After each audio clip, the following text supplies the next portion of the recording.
اب آپ خود سوچیں ایسے حالات میں تعلیم، صحت، سڑکیں، ہسپتال یہ سب کیسے بنتے؟ یہ سب تو بعد کی باتیں ہیں، جب سوال خود ریاست کی بقا کا آن پڑا ہو، جب یہ خطرہ ہو کہ ملک اگلے مہینے چلے گا بھی یا نہیں۔ اور یہی وہ بحران تھا، یہی وہ ناقابل برداشت دباؤ تھا جس نے پاکستان کے بانیوں کو، اس کے پہلے لیڈروں کو ایک بہت ہی فیصلہ کن، ایک تاریخی موڑ پر لا کھڑا کیا۔ سوال یہ تھا کہ جب آپ کی بقا ہی خطرے میں ہو تو ایک قوم اپنی سب سے اہم ترجیح کیسے منتخب کرتی ہے؟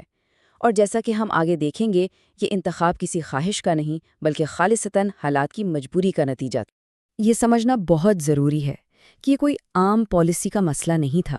یہ بحث اس پر نہیں ہو رہی تھی کہ بجٹ کو کیسے متوازن کیا جائے، نہیں، یہ ریاست کے وجود کا سوال تھا، ایک وجودی خطرہ، ایک ایسا خطرہ جس کا اگر فوری طور پر فیصلہ کن انداز میں تدارک نہ کیا جاتا تو شاید، اور یہ کہنا کوئی مبالغہ نہیں ہوگا، شاید پاکستان کا نام دنیا کے نقشے پر زیادہ دیر قائم ہی نہ رہ پاتا۔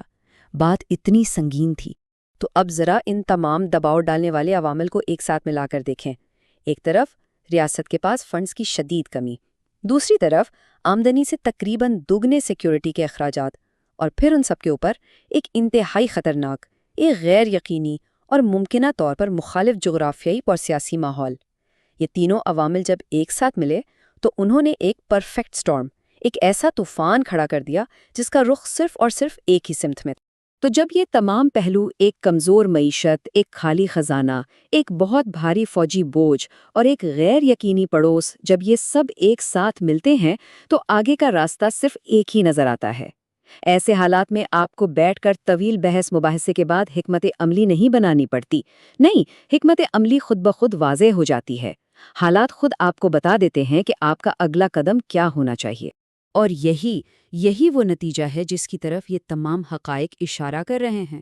یہی اس پورے تجزیے کا مرکزی نقطہ ہے کہ قومی دفاع کو اولین ترجیح بنانا کوئی جارحانہ حکمت عملی نہیں تھی، نہ ہی یہ کوئی شوق تھا، یہ خالصتاً بقا کی ضرورت تھی، یہ ایک مجبوری تھی۔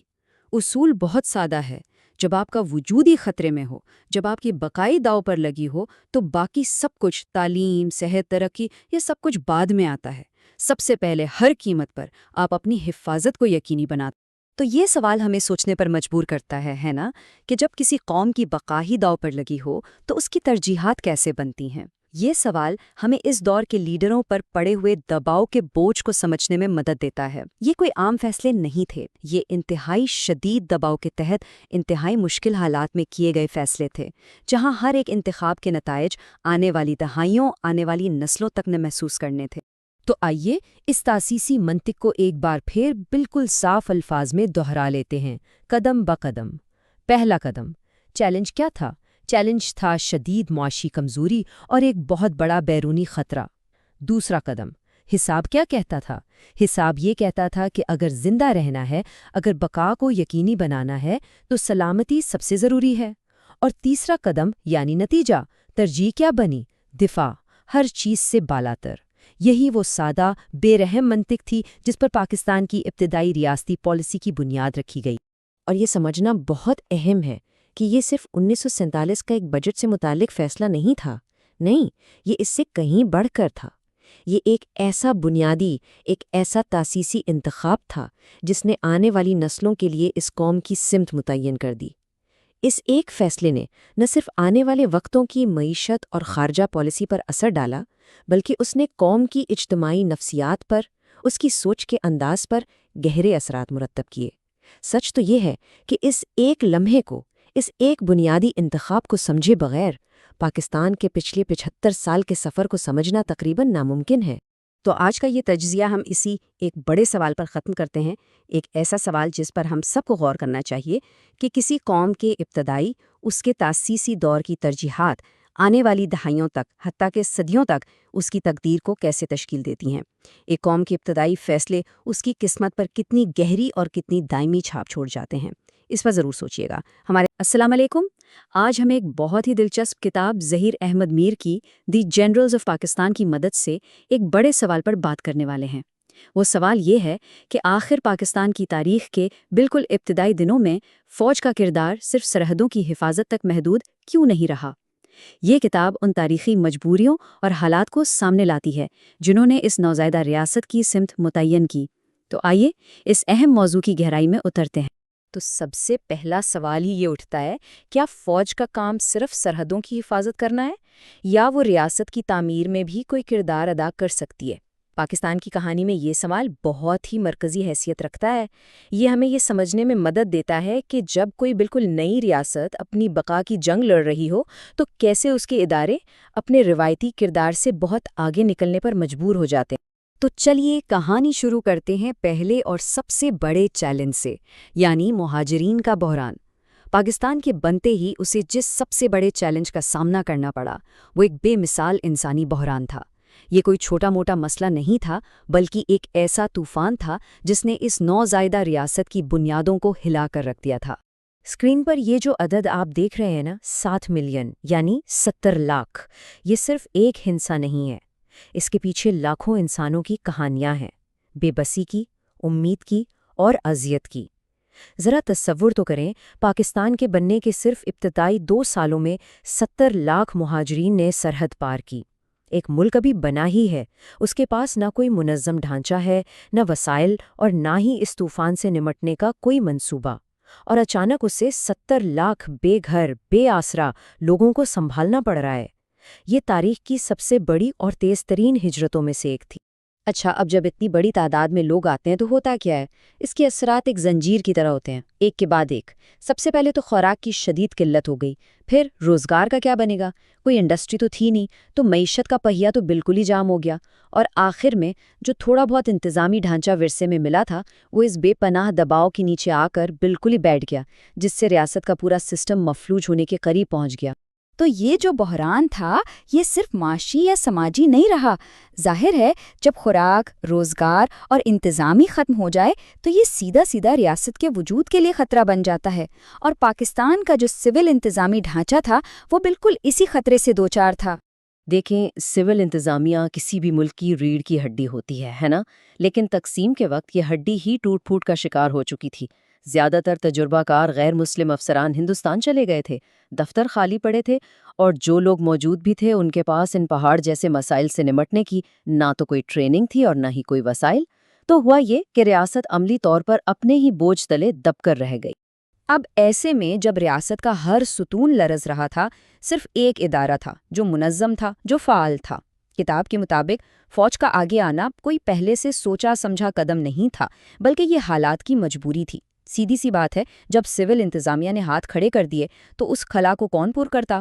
ملک کو مکمل تباہی سے بچانے کے لیے فوج کو یہ انتظامی ذمہ داریاں سنبھالنی پڑی۔ اور یہی وہ تاریخی موڑ تھا جہاں پاکستان میں فوج کا کردار ہمیشہ کے لیے بدل گیا۔ وہ اب صرف سرحدوں کی محافظ نہیں رہیں، بلکہ ریاستی انتظام کا ایک بنیادی ستون بن گئیں۔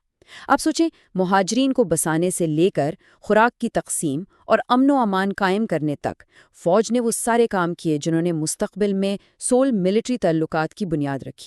اچھا، یہ تو تھی اندرونی کہانی، لیکن کہانی کا ایک دوسرا رخ بھی ہے۔ جس وقت پاکستان اندرونی طور پر اپنی بقا کی جنگ لڑ رہا تھا، ٹھیک اسی وقت اس کی سرحدوں پر بھی خطرے کے بادل منڈلا رہے تھے۔ ان بیرونی خطرات نے ملک کی ترجیحات اور سوچ پر وہ گہرے اثرات مرتب کیے جو آج بھی محسوس کیے جا سکتے۔ تو پاکستان خود کو کس حال میں محسوس کر رہا تھا؟ ایک ایسے قلعے کی طرح جسے چاروں طرف سے گھیر لیا گیا ہو۔ ایک طرف تو بھارت نے پاکستان کا جو مالی حصہ تھا وہ روک لیا، یہ ایک طرح سے معاشی طور پر گلا گھونٹنے کی کوشش تھی۔ دوسری طرف سرحدیں غیر مستحکم تھیں، ان پر تنازعات تھے، اور پھر حیدرآباد، جوناگڑھ اور سب سے بڑھ کر کشمیر، یہ وہ سلگتے ہوئے مسائل تھے جنہوں نے یہ احساس پیدا کیا کہ ملک کسی بھی وقت جنگ کی لپیٹ میں آ سکتا ہے۔ تو جب اندر اتنی افراتفری ہو اور باہر سے اتنے خطرات ہوں تو اس سنگم نے قیادت پر ایک حقیقت بالکل واضح کر دی، اور وہ حقیقت کیا تھی کہ پاکستان صرف ایک ملک نہیں ہے، بلکہ یہ ایک قلعہ ہے، ایک ایسا قلعہ جسے ہر قیمت پر بچانا ہے، اور یہی احساس آگے چل کر پاکستان کی پوری قومی سلامتی کی پالیسی کی بنیاد بننے والا تھا۔ اور انہی حالات کے بدن سے ایک دفاعی ریاست یا ڈیفینسو اسٹیٹ کا نظریہ پیدا ہوا۔ یہی مصنف کا مرکزی خیال ہے کہ پاکستان کی ہر پالیسی، ہر فیصلہ، ہر ادارے کی تشکیل کے پیچھے جو سب سے پہلی ترجیح تھی وہ اپنا دفاع اور اپنی بقا تھی۔ اس نظریے کے تحت ریاست کے تمام وسائل کو قومی سلامتی کے لیے وقف کر دینا ایک انتخاب نہیں بلکہ ایک مجبوری بن گیا۔ اور اس پوری سوچ کا نچوڑ، اس کا خلاصہ اس ایک جملے میں ہے: ایک مضبوط فوج کے بغیر پاکستان زندہ نہیں رہ سکتا۔ کتاب کے مطابق یہ صرف ایک نعرہ نہیں تھا، یہ وہ ٹھوس حقیقت تھی جسے اس وقت کی قیادت نے قبول کر لیا تھا۔ یہی وہ بنیادی اصول بن گیا جس نے آنے والی دہائیوں کے لیے ریاست اور فوج کے رشتے کی سمت طے کی اور یہ فیصلہ کیا کہ ملک کے وسائل کس طرح تقسیم ہوں۔ تو آخر میں یہ سوال ہمارے سامنے آتا ہے کہ تاریخی مجبوریاں کسی ملک کے آج کے اداروں کی شکل کیسے بناتی ہیں۔ دی جرنلز آف پاکستان کا مرکزی پیغام یہی ہے کہ اگر ہمیں پاکستان کے اداروں کو سمجھنا ہے تو ہمیں ان کے قیام کے وقت کے بحرانوں کو سمجھنا ہوگا۔ یہ ایک اہم یاد دہانی ہے کہ حال کی جڑیں ہمیشہ ماضی کی گہرائیوں میں ہوتی ہیں اور کسی بھی ادارے کا کردار صرف کتابوں میں لکھی باتوں سے نہیں۔ ظہیر احمد میر اپنی کتاب دی جنرلز آف پاکستان میں ایک بہت ہی بنیادی اور اہم سوال اٹھاتے ہیں۔ سوال یہ ہے کہ آخر وہ کیا تاریخی حالات تھے، وہ کیا مجبوریاں تھیں جنہوں نے ایک ملک کی فوج کو اس کی شناخت کا، اس کے وجود کا مرکزی ستون بنا دیا۔ تو آئیے آج ہم اسی کتاب کی روشنی میں پاکستان کی تاریخ کے ان بالکل ابتدائی طوفانی لمحات کا جائزہ لیتے ہیں اور یہ سمجھنے کی کوشش کرتے ہیں کہ کیسے ایک ادارہ ملک کی سب سے مضبوط اور شاید سب سے فیصلہ کن قوت بن کر ابھرا۔ یہی وہ سوال ہے جو اس پوری کہانی، اس پورے تجزیے کا محور ہے۔ یہ صرف کسی فوجی ادارے کے طاقتور ہونے کی داستان نہیں ہے، بالکل نہیں، بلکہ یہ اس بات کو سمجھنے کی کوشش ہے کہ ایک بالکل نیا ملک جو اپنے وجود کی جنگ لڑ رہا تھا، اس میں ایک ادارہ اتنا ضروری، اتنا ناگزیر کیوں ہو گیا کہ اسے قوم کی ریڑھ کی ہڈی کہا جانے لگا۔ اور اس کا جواب ہمیں پاکستان کے اسی افراتفری سے بھرپور جنم میں ملتا ہے۔ دیکھیے 1947 میں جب پاکستان بنا تو یہ کوئی پرسکون ماحول میں نہیں ہوا تھا۔ یہ ایک ایسی ریاست کا جنم تھا جسے وراثت میں استحکام نہیں ملا، بلکہ ہر طرف بحران ہی بحران ملے۔ یوں سمجھ لیں کہ ایک ایسے طوفان میں ایک کشتی اتاری گئی جس میں ملک کا وجود ہی داؤں پر لگا ہوا تھا اور ہر ادارہ اپنی بقا کی جنگ لڑ رہا تھا۔ اب ذرا صورتحال کا اندازہ لگائیے۔ ریاست کے پاس شروع سے ہی کچھ نہیں تھا، خزانہ مکمل طور پر خالی تھا، لاکھوں کی تعداد میں مہاجرین سرحد پار سے آ رہے تھے جس نے انتظامی ڈھانچے کو بالکل ہلا کر رکھ دیا تھا، اور جو سیاسی قیادت تھی وہ کسی ایک بات پر متفق ہی نہیں ہو پا رہی تھی۔ ایسے حالات تھے کہ کوئی بھی ادارہ، چاہے وہ سول سروس ہو یا سیاست، ٹھیک سے کام کرنے کی پوزیشن میں ہی نہیں تھا۔ ہر طرف بس ایک خلا تھا، ایک ویکیوم۔ اور پھر اسی شدید افراتفری اور بحران کے دوران ایک ایسا واقعہ پیش آیا جس نے پاکستان کی فوج کی تقدیر اور اس کے کردار کو ہمیشہ کے لیے طے کر دیا، اور وہ واقعہ تھا 1947 اور 48 کی جنگ کشمیر۔ اس ایک جنگ نے فوج کو وہ چیز دی جو اس وقت ملک کے کسی اور ادارے کے پاس بالکل نہیں تھی، ایک واضح مقصد، ایک کلیئر مشن۔ یہ جملہ آپ سمجھیں کہ اس پوری بحث کا نچوڑ ہے۔ کشمیر کی جنگ صرف سرحدوں پر لڑی جانے والی ایک لڑائی نہیں تھی، نہیں، یہ وہ لمحہ تھا جب فوج کی نظریاتی اور ادارہ جاتی شناخت کی بنیاد رکھی گئی۔ اسی وقت فوج نے خود کو صرف ایک دفاعی قوت نہیں سمجھا، بلکہ ملک کا نظریاتی محافظ اور اس کی بقا کا ضامن سمجھنا شروع کر دیا۔ تو اس جنگ نے فوج کو وہ 3 بنیادی چیزیں دیں جو اس وقت کسی بھی دوسرے ادارے کے پاس نہیں تھیں۔ پہلی چیز، ایک بالکل واضح اور فوری مشن، یعنی ملک کی سرحدوں کی حفاظت کرنا۔